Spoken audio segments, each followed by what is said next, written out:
전능하신 하나님 말씀 낭송 리더 일꾼의 직책.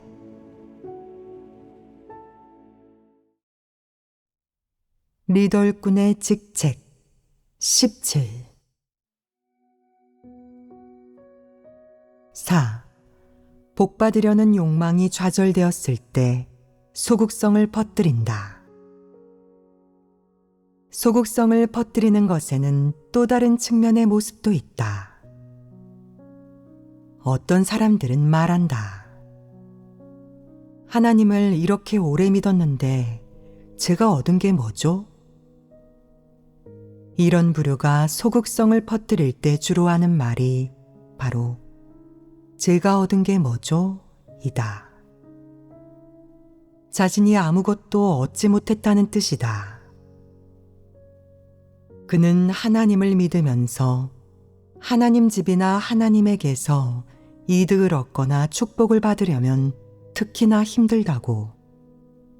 사람이 지극히 큰 사랑을 바치고 엄청난 인내심을 가져야지 조급하게 굴어서는 안 된다고 생각한다. 사람을 폭로하고 책망하고 연단하며 사람의 폐괴를 정결케 하는 하나님의 말씀에 대해 그는 모두 표면적이고 틀에 박힌 말이니 절대 믿어서는 안 된다고. 만약 하나님의 말씀대로 실행하면 크게 손해를 본다고. 언제든 이익이나 이득을 얻어 이상과 염원을 실현하는 것이 가장 중요하다고. 진리를 실행할 수 있는지는 중요하지 않고 그저 악을 행하지만 않으면 되고 교회에서 도태되지 않을 거라고 생각한다. 대다수 사람은 이런 소극적인 말을 듣고 나면 어떻게 생각하겠느냐? 마음속으로부터 영합하거나 찬성하겠느냐? 아니면 약간 경멸스러워하며 그가 이기적이고 비열하며 사악하고 더럽다고 생각하여 그를 분별하고 폭로하고 제지하며 그가 계속해서 소극성이나 죽음을 퍼뜨리지 못하게 하겠느냐? 대다수 사람은 이런 소극적인 말에 반감을 갖거나 그것을 정죄하겠느냐? 아니면 그것에 미혹되어 소극적으로 변하겠느냐? 어떤 사람들은 이 말을 듣고는 자신의 두 손이 텅 빈 것을 보고 그렇긴 해. 나도 아무것도 얻지 못했잖아. 하나님 집에서는 하루에 3끼를 먹고 바쁘게 돌아다녔을 뿐 정말이지 다른 건 얻은 게 없어. 라고 생각한다. 너희도 이렇게 생각하느냐? 공감하느냐? 진리를 깨달은 사람이라면 이렇게 말할 것이다. 얻은 게 없다니요. 우리가 하나님에게서 얻은 게 너무나 많아요. 진리는 또 얼마나 많이 깨달았는데요. 그러나 이렇게 반박하는 사람도 있을 것이다. 얻은 게 아주 많다는 말은 그다지 실제적이지 않은 것 같네요. 은혜를 좀 얻고 본분을 이행할 기회를 좀 얻고 사람됨의 도리를 좀 깨달았을 뿐이죠. 다양한 지역에서 온 형제자매를 많이 접하고 알게 돼서 식견이 많이 넓어진 것도 얻은 거라고 할 수는 있겠네요. 너희는 어떤 경우이냐? 어떤 경우도 다 있지 않으냐? 이 일은 2가지 측면에서 다뤄야 한다. 우선 하나님을 믿으면서 늘 은혜를 얻으려는 이런 부류는 어찌 된 것인지 말해보자. 그가 하나님을 믿는 것이 진리를 얻는 것을 추구해 구원받으려는 것이겠느냐? 그렇지 않습니다. 그는 복을 받으려는 것입니다. 그럼 하나님이 그에게 준 은혜와 보호, 은총, 깨우침과 빛비춤이 적으냐? 하나님을 믿는 사람이라면 누구든 모두 하나님에게 보호받는다고 할 수 있다. 하나님에게 보호받는 일은 구체적이지 않으냐? 사실이 있지 않으냐? 사람은 어떤 보호를 받았느냐? 비교적 분명한 것은 바로 사람이 하나님을 믿고 나면 세상의 사악한 흐름에 영향을 받지 않아 타락하지도 그런 사악한 것들을 추구하지도 않게 된다는 것입니다. 예를 들어 클럽에 가거나 담배를 피우고 술을 마시는 등 최소한 이런 것들에 물들지는 않습니다. 이런 측면에서 꽤 보호받는다고 생각합니다. 그것은 꽤 실제적인 측면이라서 사람이 눈으로 볼 수 있고 몸소 느낄 수 있다. 세상의 사악한 흐름에 영향받거나 미혹되지 않고 사람답게 살아가는 것. 정상 인성 안에 살면서 사람다운 모습을 보이는 것. 이것이 보호받는 한 측면의 실제 사례이자 실증이다. 또 있느냐? 악령에게 교란당하지 않고 하나님의 보호 아래 살아갈 수 있습니다. 그것도 한 측면의 실제 사례다. 대다수 사람이 그렇게 느끼지 않겠느냐? 너희는 그 안에 담긴 뜻을 깨달을 수 있겠느냐? 이렇게 말하는 사람들도 있다. 이방인도 악령에게 교란당하지 않잖아요. 이방인 중 악령에게 교란당하는 사람이 몇이나 되나요? 이 말이 옳겠느냐? 너희는 이 말이 사실에 부합한다고 생각하느냐? 제 동창 중에 악령에게 교란당한 사람이 여럿 있습니다. 가위에 눌린 동창도 있고 소리를 들을 수 있는 동창도 있습니다. 그들은 하나님을 믿지 않아서 대체 어떻게 된 일인지 알지도 못합니다. 여기저기 다니며 치료를 받아도 낫지 않고 두려움과 공포 속에 살며 고통스러워합니다. 하지만 저는 어려서부터 하나님을 믿어서 그런 교란을 당한 적도 그런 고통을 겪은 적도 없습니다. 대부분의 경우 마음이 비교적 안정되고 평안합니다. 진심으로 하나님을 믿는 사람이라면 그런 걱정이 없다.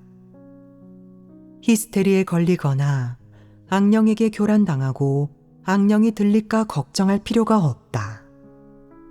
우리에게는 하나님이 있기 때문에 두렵지 않다. 또 한 가지 측면은 현실 생활 속에서 이방인은 온종일 관상이나 풍수를 보고 점을 친다는 것이다.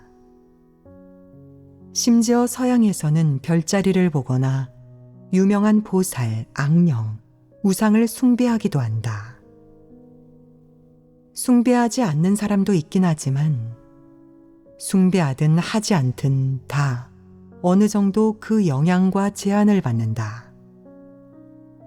예를 들어 외출할 때 점을 한번 쳐서 어느 방향으로 가면 길하고 어느 방향으로 가면 불길한지 알아본다. 가게를 열 때 계산대를 어느 위치에 설치하면 돈을 잘 벌고 어느 위치에 설치하면 돈을 못 버는지, 가게 안에 어떤 물건을 두고 어떤 우상을 숭배해야 재물이 들어오는지, 어떤 물건을 어디에 놓아야 풍수적으로 해롭지 않은지 알아본다. 또 이사할 때는 몇 시에 해야 길하고 나중에 집안이 번창하며 사고가 안 나는지, 몇 시에 이사하면 불길한지 알아본다. 심지어 학생이 진학시험을 볼 때도 이런 영향을 받아서 시험 당일에 하는 말에는 낙방이라는 뜻이 담겨 있으면 안 되고 승진, 합격 같은 말만 해야 한다. 한 가정에서는 아이의 진학에서부터 부모의 살림살이, 돈벌이, 이사, 구직, 그리고 자식의 결혼 등 생활의 다양한 방면에 이르기까지 모두 소위 풍수나 운세와 같은 여러 측면의 영향을 받는다. 그럼 이런 영향을 받는 것은 어떤 제한을 받는 것이냐?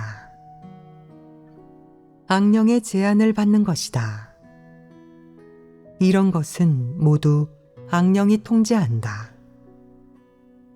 그럼 왜 사람은 이런 것을 숭배하려 하겠느냐? 왜 이런 것들에 영향받겠느냐? 왜 이사라는 간단한 일에서도 사람은 늘 언제 이사하면 길하고 언제 이사하면 불길한지, 무엇을 먼저 옮겨야 길하고 무엇을 옮기지 말아야 길한지 궁리하겠느냐? 왜 늘 이런 것을 고려하겠느냐? 고려하지 않으면 안 된다. 고려하지 않으면 악령이 손을 써서 괴롭히고 못살게 굴기 때문이다. 이런 일에서 너희는 무엇을 보았느냐? 모든 인류가 악한 자의 수하에 살고 있다. 악한 자는 누구를 가리키겠느냐? 큰 것은 사탄과 마귀를 가리키고 작은 것은 각 지역의 악령, 각 인종을 통제하는 악령이다. 사람 생활의 모든 측면이 이런 악령의 제한이나 통제를 받는다. 심지어 집을 지으며 마룻대를 올릴 때도 붉은 천을 걸거나 폭죽을 터뜨려 행운을 빌고 큰 돈을 벌고 뜻밖의 사고가 발생하지 않도록 건설 노동자들은 빨간 옷을 입는다. 이런 일들에도 다 의미와 이치가 담겨 있고 게다가 금기도 있어서 그런 이치를 조심하거나 지키지 않으면 안 된다. 예를 들어 어떤 사람은 자주 순탄치 못한 일을 겪는데 실직하고 부인도 도망가고 집안은 거덜난 데다가 집 때문에 받은 대출도 갚지 못하는 등 잘 풀리는 일이 하나도 없다. 그는 딱히 나쁜 일을 저지르지도 않았는데 어째서 이런 일이 닥쳤겠느냐? 어쩔 수 없이 거짓신이나 악령을 숭배하러 가거나 서둘러 사람을 찾아 풍수를 보면서 운수가 트이길 바란다. 그 뒤로 그의 일은 조금씩 순탄해진다. 그는 예전에는 그런 것들을 믿지 않았지만 이제는 일이 생기면 정성을 다해 숭배하고 무슨 일을 하든 먼저 점괘를 보거나 점을 친다. 너희 생각에 사람이 이렇게 살아가면 피곤하지 않겠느냐? 사는 게 피곤하다. 자유롭게 살아가고 싶어도 그러지 못하고 이런 말이나 규칙에 제한받고 싶지 않아도 그럴 수 없다. 그가 이런 규칙을 어기면 악령이 바로 손을 써서 그를 교란하고 그는 악령에게 강제로 제압당해 매일같이 악령을 숭배해야만 순탄히 살아갈 수 있다. 반면 하나님을 믿는 사람은 이런 봉건적인 미신이나 악령 역사에 제한받지 않고 이사하고 싶을 때 이사하고 가고 싶을 때 간다. 금기랄 게 없다. 중국 본토에서는 중국 공산당이 늘 종교 신앙을 탄압하고 박해해서 한 곳에서 살 수 없게 되면 서둘러 이사하니 날짜나 시간을 따지거나 무엇을 숭배할 필요가 있겠느냐. 그럴 필요 없다. 하나님에게 기도하면 하나님이 지켜준다. 모든 것이 하나님 손에 달려 있으니 그런 것들에 제한받을 필요가 없다. 언제 무엇을 먹고 싶거나 외출을 하고 싶을 때 날짜를 따지거나 어떤 금기를 범하는지 살필 필요가 있겠느냐.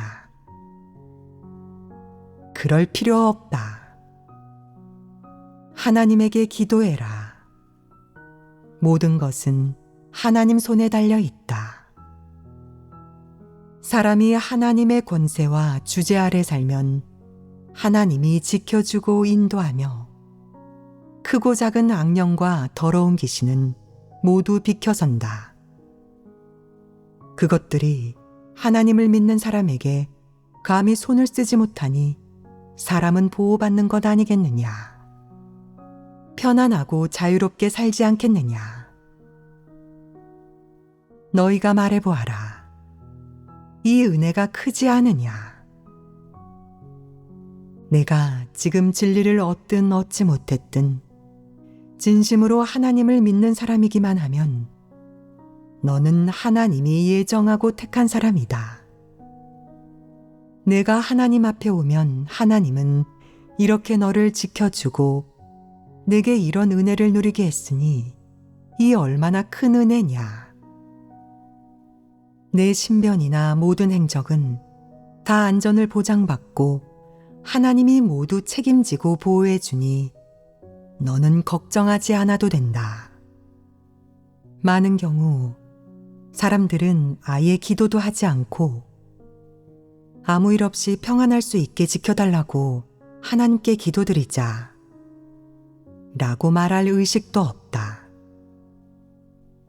내가 기도할 필요도 없이 마음속에 나는 하나님을 믿어. 모든 건 하나님 손에 달려 있어. 라는 간단한 신념만 있으면 하나님은 행한다. 사람이 이렇게 큰 하나님의 은혜를 누리는데도 얻은 게 적으냐. 하나님은 세상의 유일무이한 주재자이다. 너 자신과 가족의 목숨은 모두 하나님의 손에 달려 있고 모두 이 주재자의 손에 달려 있으니 내 마음이 평안하고 안정되며 차분한 것이다. 너는 아무것도 걱정할 필요가 없다. 내가 하나님에 대해 얼마나 인식하고 진리를 얼마나 깨달았든 이는 내가 마음속에서 절대적으로 확신하는 점이다. 모든 것은 다 하나님의 손에 달려 있다.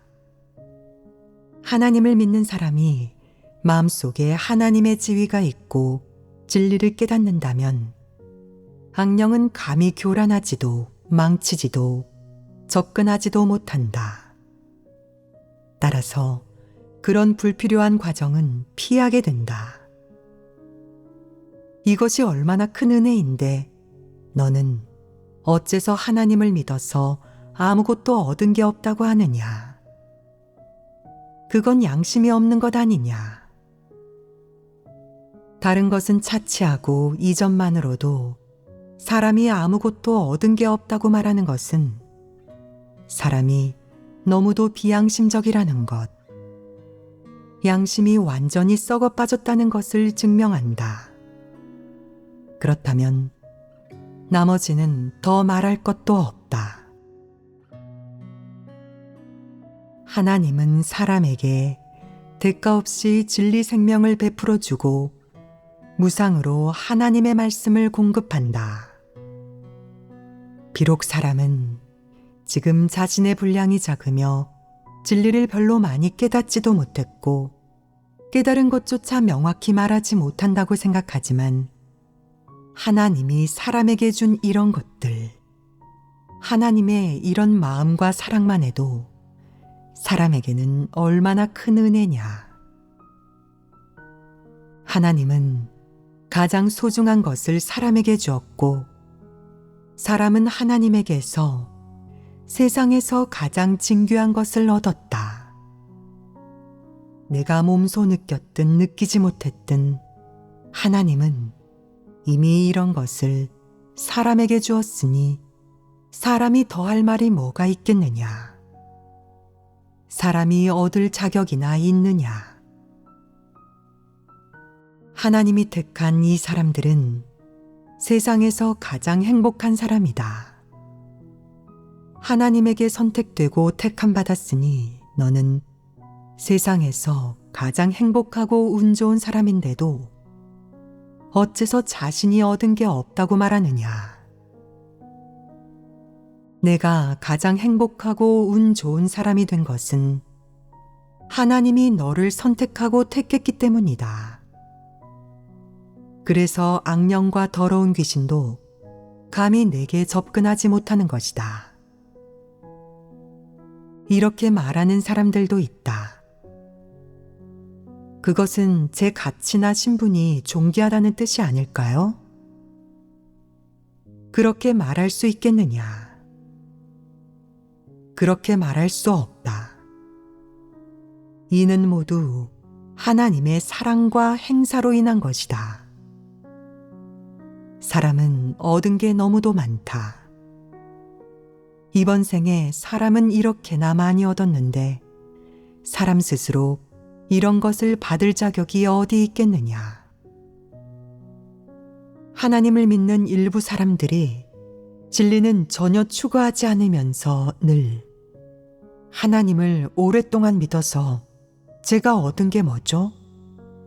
라고 한다. 너는 스스로 셀 줄을 모르느냐? 진리를 깨달았는지 아닌지, 악을 얼마나 덜 행했는지는 너 스스로가 마음속으로 알 것이다. 얼마나 많은 은혜를 누렸는지는 더더욱 잘 알 것이다. 마음속으로 이런 것에 대해 확실히 안다면 너는 그런 비양심적인 말은 하지 않을 것이다. 어떤 사람들은 하나님 집에서는 제게 먹을 것과 입을 것, 살 곳도 제공해 줬어요. 라고 말하기도 한다. 이는 하나님의 은혜와 보호에 비하면 훨씬 보잘것없지 않으냐. 언급할 가치조차 없지 않으냐. 그러나 양심적인 사람은 그것이 언급할 가치는 없다고 하더라도 하나님의 은혜라고 생각한다.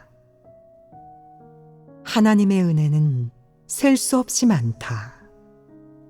하나님이 사람에게 준 것은 너무도 많다. 물질적인 것들에 관해 하나님의 관점에서 보면 사실 하나님은 사람에게 따지지도 않는다. 하나님은 사람을 보호하려 할 뿐 아니라 사람을 구원의 길로 인도해 구원받을 수 있게 하려 한다. 사람은 하나님의 이런 마음과 사랑을 누렸으며 하나님이 사람에게 베푼 은혜는 몹시도 많다. 이외에도 가장 중요한 것이 하나 더 있는데 그건 바로 하나님이 사람에게 베풀어 준 진리로 인류 역사상 그 어느 시대의 사람도 들어보거나 얻어본 적 없는 이런 말씀들이다. 하나님이 인류를 몇 번 창조했든 하나님은 이런 사역을 한 적도 없고 이런 말씀을 한 적도 없다. 인류의 모든 비밀과 사람이 감당할 수 있고 이룰 수 있는 것, 사람이 깨달을 수 있는 것을 하나님은 너희에게 모두 알려주었다. 이런 비밀이나 진리를 양적으로 가늠할 수 있겠느냐? 가늠할 수 없다. 사람은 몇 번의 생애 동안에도 다 누릴 수 없다. 왜 이렇게 말하겠느냐? 왜냐하면 하나님의 이런 말씀은 사람이 의지에 생존하는 근간이고 영원히 존재할 수 있기 때문이다. 만약 내가 정말 운 좋게도 살아남아 영원히 살 수 있다면 하나님의 이런 말씀이나 이런 진리는 영원히 너에게 공급할 수 있다. 영원이란 무슨 뜻이겠느냐? 시간 제한이 없고 무한하다는 뜻이다. 문자 그대로 이해하자면 끝이 없고 하나님처럼 영원히 생존한다는 뜻이다.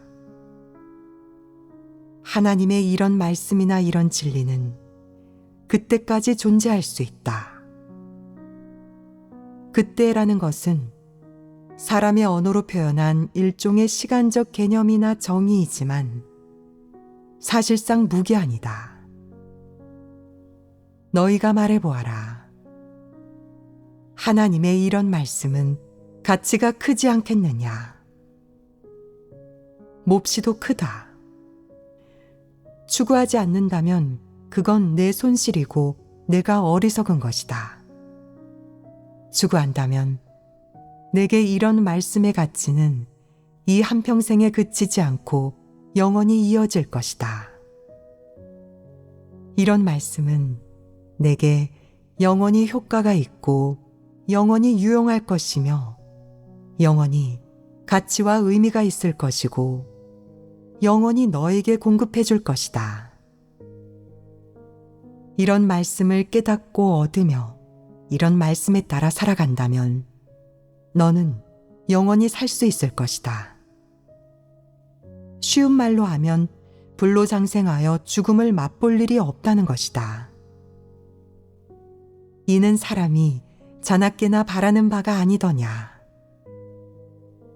시대가 얼마나 흐르든 얼마나 많은 사람이 세상을 떠나든 너는 여전히 살아있을 것이다.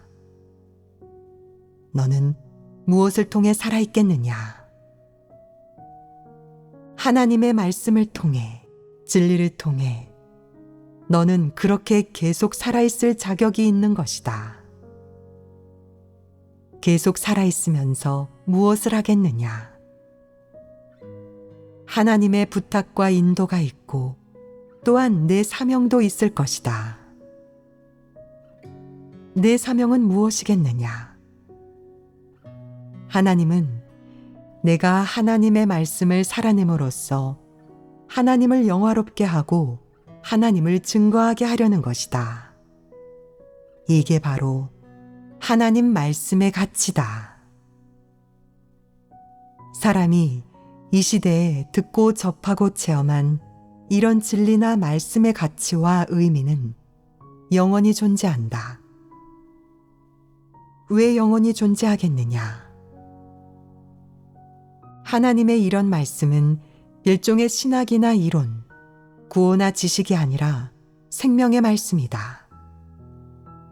내가 이런 말씀을 얻고 이런 말씀에 따라 살아가거나 생존하기만 하면 하나님은 내가 죽지 않고 계속 살아가도록 허락할 것이다. 즉, 하나님은 너를 멸하거나 내 목숨을 앗아가지 않고 너를 계속 살아가게 할 것이다. 이는 큰 복이 아니겠느냐? 하나님은 이런 말씀을 통해 내가 이번 생에 이런 복을 미리 맛보고 다음 생에 이런 복을 얻게 하려는 것이다. 이는 하나님의 약속이다.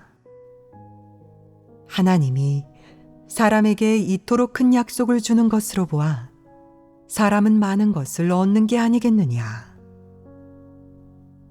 하나님은 사람에게 이토록 큰 약속을 주고 모든 이에게 공표하고 내게 알려주어 내가 아무 대가 없이 취하도록 한다.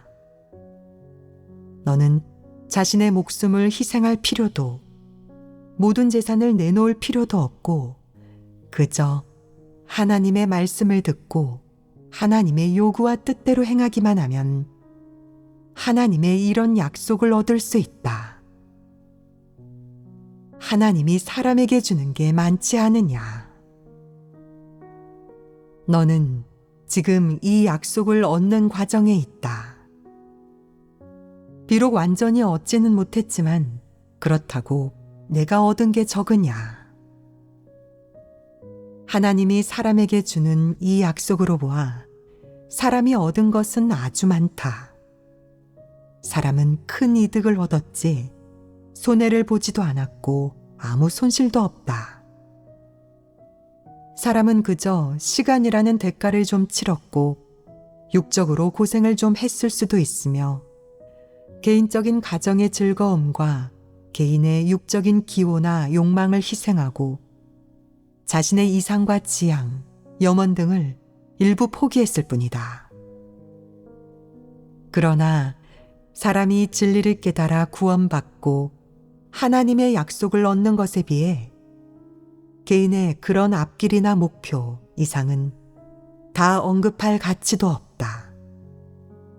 왜냐하면 그런 것들은 너를 지옥으로 데려갈 뿐이고 하나님이 그런 것들로 인해 내게 약속을 주지는 않을 것이기 때문이다.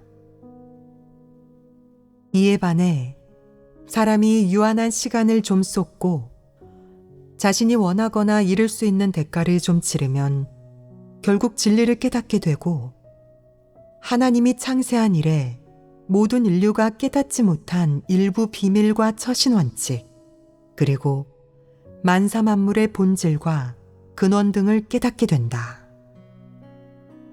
더욱 중요한 것은 사람이 하나님을 어느 정도 인식하게 되고 하나님을 경외할 수 있게 된다는 점이다.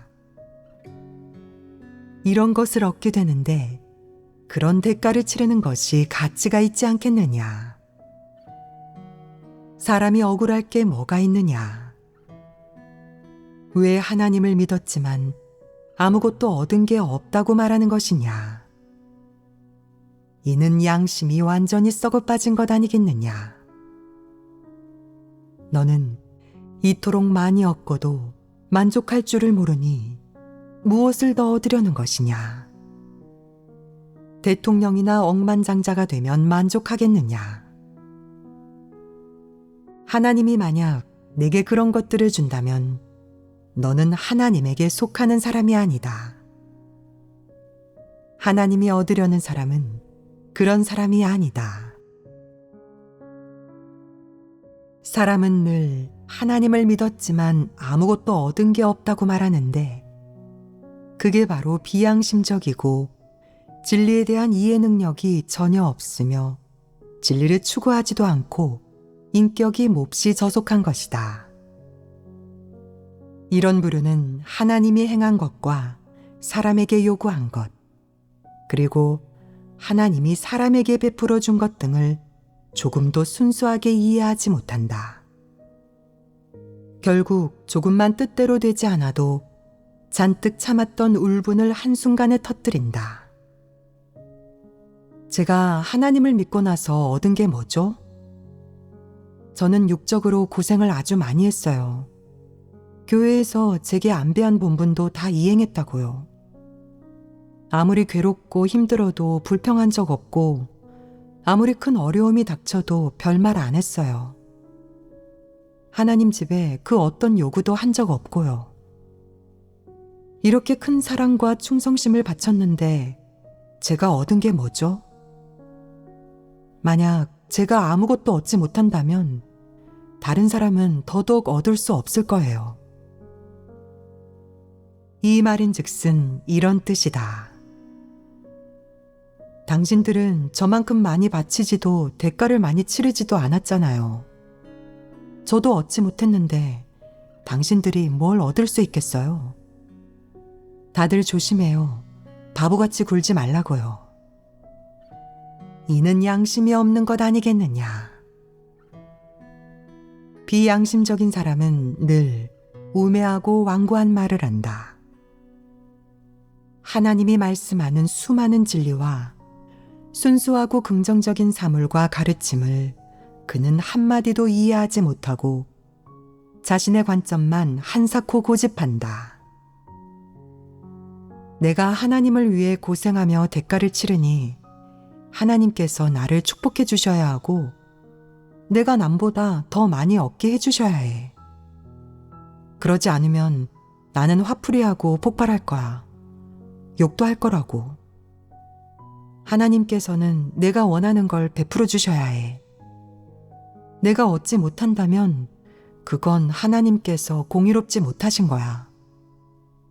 나는 아무것도 얻지 못했다고 말하고야 말겠어. 이건 사실대로 말하는 거야. 이는 인성이 없는 것 아니겠느냐. 인성이 없는 사람이 하는 말은 분명 타당할 리도 없고 더욱이 진리에 부합할 리도 없다. 그건 그에게 살짝 무리한 요구다. 내가 하는 말은 모두 정당한 요구나 정당한 주장이어야지 억지 논리여서는 안 되고 누구에게 들려주고 누구에게 시비를 가리게 하든 다 타당해야 한다. 그러나 인성이 나쁜 사람이 하는 말이나 행동은 타당하지 않다. 그가 때를 쓰며 뒹굴고 분노를 표출할 때 어떤 사람들은 이렇게 생각할 것이다. 왜 저 사람은 자신이 아무것도 얻은 게 없다고 할까? 하나님 집에서 그에게 잘못한 부분이 있나? 하나님 집에서 하는 일 중에도 원칙에 부합하지 않거나 떳떳하지 못한 일이 있는 게 아닐까? 저 사람은 평소에 꽤나 고생하며 대가도 치를 줄 아는 사람처럼 보였는데 오늘 저렇게 크게 화를 내면서 아무것도 얻은 게 없다고 말하는 걸 보면 정말로 아무것도 얻은 게 없나 봐. 착실한 사람을 화나게 한 거 아니야? 그럼 나도 조심해야겠다. 본분을 이행할 때 예전처럼 그렇게 고생하며 대가를 치르면 안 되겠어. 분별력 없는 일부 바보는 이렇게 영향을 받는다.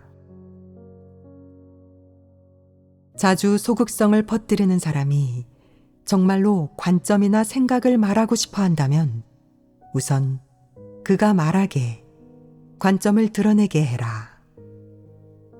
다 드러내고 나면 사람들은 알게 될 것이다.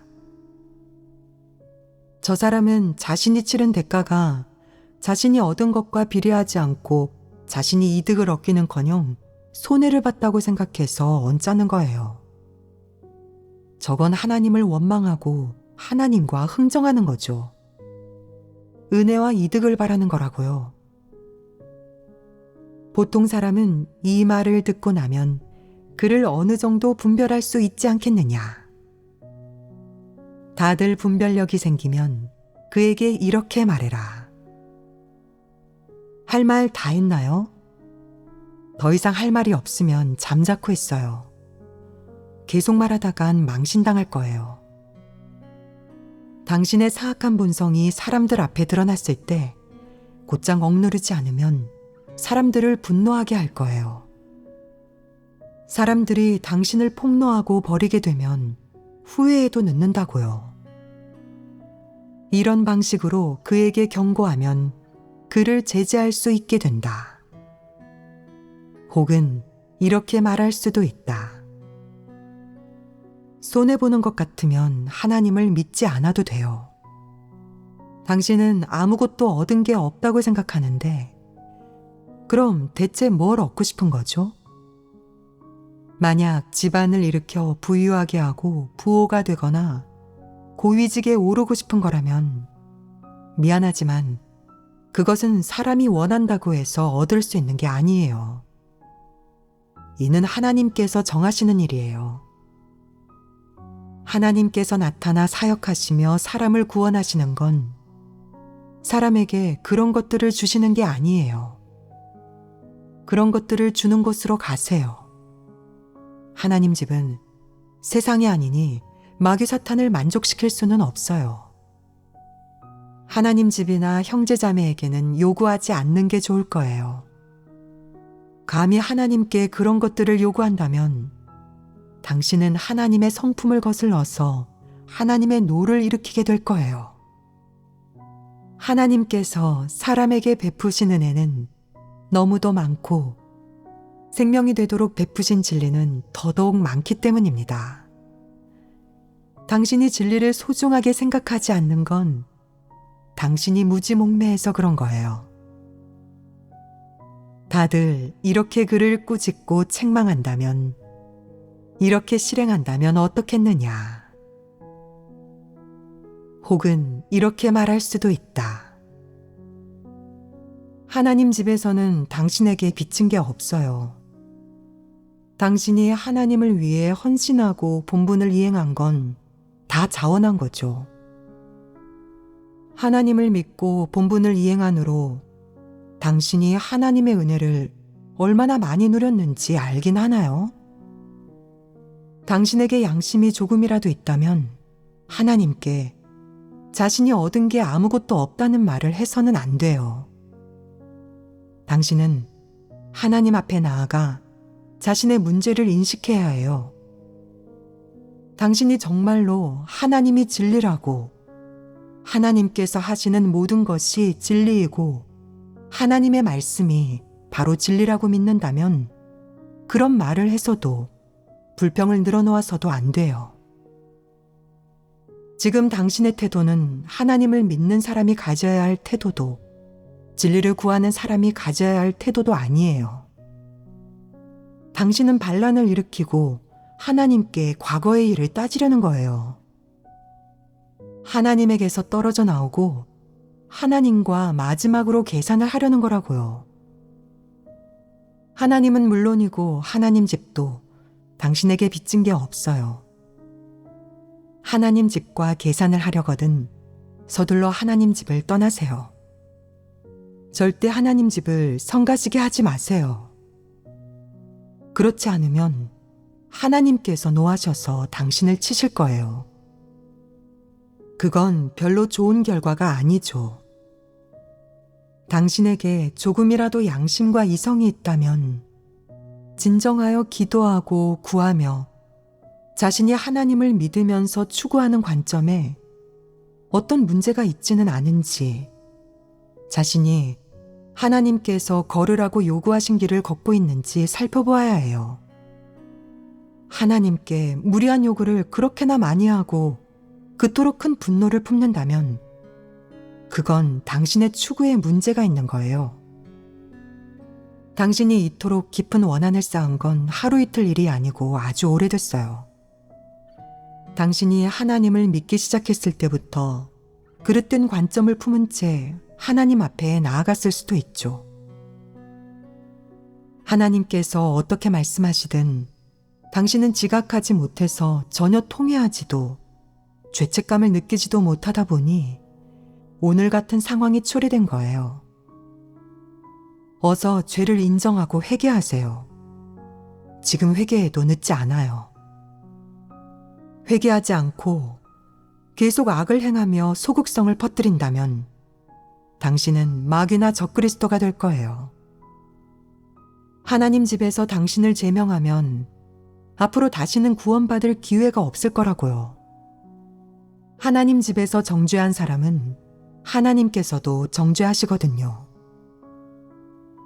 저희는 당신이 하나님을 이토록 오랫동안 믿으며 고생하고 대가를 치를 줄도 아는 걸 봐서 이렇게 경고하고 기회를 한 번 주는 거예요. 당신이 자기 고집만 내세우며 충고를 듣지 않아서 하나님 집에서 당신을 제명하기로 결정한다면 당신은 더 이상 형제자매가 아니게 되죠. 그럼 당신이 구원받을 희망은 아예 사라져요. 그때가 되면 정말 아무것도 얻지 못하게 될 텐데 후회하지 마세요. 지금 당신에게 가장 중요한 건 자신의 사상관점과 추구 방향을 바로잡는 거예요. 늘 무언가를 얻으려고 더 이상 추구하지 마세요.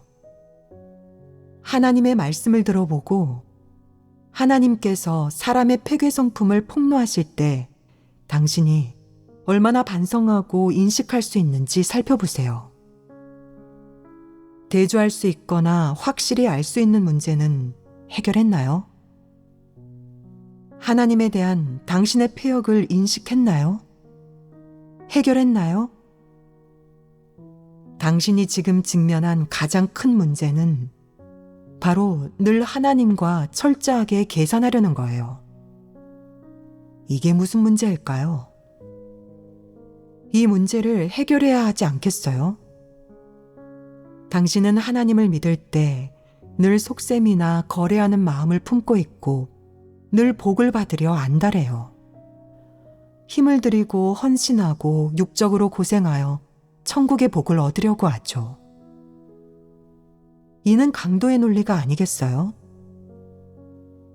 당신은 어째서 하나님이 어떤 사람에게 복을 주시는지, 사람에게 무엇을 요구하시는지, 사람에게 어떤 말씀을 하셨는지, 사람이 무엇을 해야 하나님의 약속을 얻을 수 있는지 살펴보지 않죠? 당신이 정말로 하나님을 믿고 진심으로 구원받고 싶어 한다면 늘 하나님에게서 무언가를 얻으려고 하지 말고 당신이 하나님의 말씀을 얼마나 실행했는지, 당신이 하나님의 말씀을 준행하는 사람인지 살펴봐야 해요. 하나님의 말씀을 준행하는 건 하나님의 요구나 진리 원칙대로 실행하고 살아가는 것이지, 단지 육적으로 좀 고생하고 대가를 좀 치르는 것에서 그치지 않아요. 당신의 폐괴 성품은 해결되지 않았고 당신이 치르는 대가나 겪는 고생에 다 목적이 있는 거예요. 하나님께서는 이를 칭찬하시지 않고 그런 대가를 원하시지 않아요. 기어코 하나님과 계산하고 하나님께 이치를 따지고 하나님과 겨루려 한다면 당신은 하나님의 성품을 거스를 것이고 하나님께서는 당신이 지옥에 가서 징벌받게 하실 거예요. 그건 악을 행한 응보죠. 당신은 하나님의 축복과 은혜를 많이 누렸고 하나님께서는 물질적으로도 당신을 어느 정도 특별하게 대우해 주셨어요. 당신은 얻어야 할 걸 이미 얻었는데 하나님께 뭘 더 바라는 거죠? 이런 말을 교제하면 어느 정도 양심과 이성이 있는 사람은 듣고 나서 원망의 정서가 조금 줄어들지 않겠느냐. 이런 말들은 순수하고 올바르게 이해한 말이고 진리에 부합하는 말이 아니겠느냐. 사람이 만약 인성과 이성을 갖추고 있다면 알아들을 수 있고 받아들일 수도 있다. 인성이 없고 양심과 이성을 상실한 사람만이 이런 말들이 자신을 속이는 형식적인 말이며 믿을 가치가 없다고, 눈에 보이는 은혜나 물질적인 축복만큼 실속 있지 않다고 생각할 것이다. 따라서 그가 그런 실속 있는 것들을 보기 전까지는 내가 뭐라고 말하든 소용없다. 그는 받아들이지 않는다. 그는 앞에서는 반항하지 않을 수도 있지만 뒤에서는 속으로 여전히 반발하며 수시로 소극성을 퍼뜨리려 한다. 게다가 자신의 공로를 드러내려 하고 자신이 겪었던 고생을 세어보기도 한다. 지금 하나님 집에서 자신을 어떻게 대하는지, 자신이 하나님 집을 어떻게 인내했는지, 그는 마음속으로 늘 이런 것들을 품고 있다. 어떤 일에 직면하든 자신이 원하는 것을 얻지 못하면 그는 야수의 본성을 드러내고 길길이 날뛰고 추태를 드러내며 소극성을 퍼뜨리려 한다. 그럼 이런 사람도 타일러야겠느냐. 간단하게 타이른 다음 그가 여전히 그 모양이고 고질병이 도지거나 마귀의 본성이 또 격발하면 어떻게 해야겠느냐. 이번에는 제재해야지 회개할 기회를 남겨주어선 안 된다. 그는 쓸모없고 우매하고 완고한 작자이다. 우매하고 완고한 작자는 어떤 사람을 가리키겠느냐. 순수한 도나 긍정적인 사물은 받아들이지 않고 억지 논리나 그릇된 주장, 황당한 이론만 받아들인다. 그는 자신이 진리를 얻거나 덕을 보고 손해를 보지 않는 관점만 고집한다. 하나님 집에서 어떻게 진리를 교제하든 그는 그런 말은 다 듣기 좋은 말이에요. 듣기 좋은 말은 누가 못하겠어요. 당신도 손해를 보면 그런 말은 못할 거예요. 라고 말한다. 그는 이런 관점을 고집한 채 내려놓지 않고 뜻대로 되지 않는 일이 닥치거나 어떤 손실을 입으면 자신은 하나님을 믿었는데 아무것도 얻은 게 없다고 생각하며 또 소극성을 퍼뜨리려 한다. 그래도 그에게 기회를 줘야겠느냐. 주면 안 된다. 그는 본분은 제대로 이행하지도 않으면서 남을 교란하려 하니 서둘러 저지하고 제재하여 그가 제멋대로 짓거리지 못하게 해야 한다. 그런데도 그가 계속 소극성을 퍼뜨리며 사람들을 교란하려 한다면 봐주지 말고 서둘러 그를 정리해서 내보내야 한다. 이게 사랑이 없는 건 아니지 않느냐. 여러모로 자세하게 설명하며 진리를 교제했는데 아무리 교제해도 그가 귀담아 듣지 않는다면 그건 무슨 뜻이겠느냐. 그 사람은 겉보기에는 불신파이지만 본질은 마귀이다. 그가 하나님 집에 온 것은 하나님에게서 은혜와 축복을 얻기 위해서이다. 그는 이익을 얻으러 온 것이고 이익을 얻을 때까지 포기하지 않는다. 만약 한동안 믿었는데도 여전히 이익을 얻지 못하면 그의 사탄 성품이 폭발하게 되고 그는 하나님에 대한 불만을 쏟아내며 악을 행하고 교란하려 한다. 이게 바로 마귀이다. 그가 그깟 고생을 겪고 헌신하는 건 결코 하나님의 말씀을 실행하는 게 아니라 순전히 거래하기 위한 것이고 자신이 이익을 얻고 복을 받기 위한 것이다. 하나님을 믿으면서 늘 무언가를 얻으려고 하는 사람은 일이 닥쳐서 소극적이고 연약해지면 항상 저는 하나님을 믿었지만 아무것도 얻은 게 없어요 라고 말하며 자포자기하고 복수한다. 자주 소극성을 퍼뜨리고 자신의 불만스러운 정서를 쏟아내기도 한다. 이런 부류를 어떻게 대해야 하는지는 이미 교제를 마쳤다. 즉, 원칙대로 처리해야 한다. 만약 그가 진리를 받아들이며 앞으로 다시는 교란하지 않겠다고 보증한다면 다시 기회를 주어 교회에 남게 해도 되지만 그가 계속 교회 사역과 교회 생활을 교란하고 망치려 하면 그를 정리해 내보내야 한다. 이는 교회의 사역을 보호하고 하나님 선민이 교회 생활을 할 때 교란당하지 않도록 보장하기 위해서이다. 이런 원칙에 따라 내린 결정이고 채택한 방법이니 이는 적절하다.